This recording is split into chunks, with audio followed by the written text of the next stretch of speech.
অবশেষে মৃত্যুকে বরণ করে নিতে হলো মাগুরায় যৌন নির্যাতনের শিকার ৮ বছর বয়সী শিশুটিকে।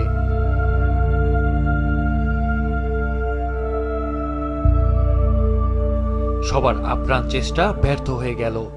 ঢাকার সম্মিলিত সামরিক হাসপাতালে চিকিৎসাধীন শিশুটির বেলা ১টায় মৃত্যু হয় বলে সংবাদ বিজ্ঞপ্তিতে জানিয়েছেন আন্তঃবাহিনী জনসংযোগ পরিদপ্তর আইএসপিআর।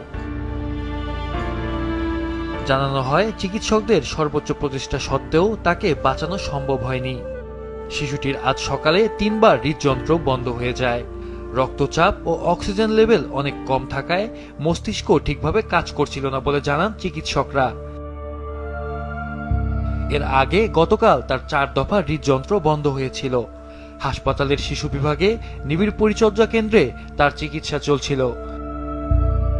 এই ঘটনায় গভীর শোক প্রকাশ করেছেন প্রধান উপদেষ্টা ডক্টর মোহাম্মদ ইউনূস। আসামিদের দ্রুত বিচারের আওতায় নিয়ে আসার নির্দেশ দিয়েছেন তিনি।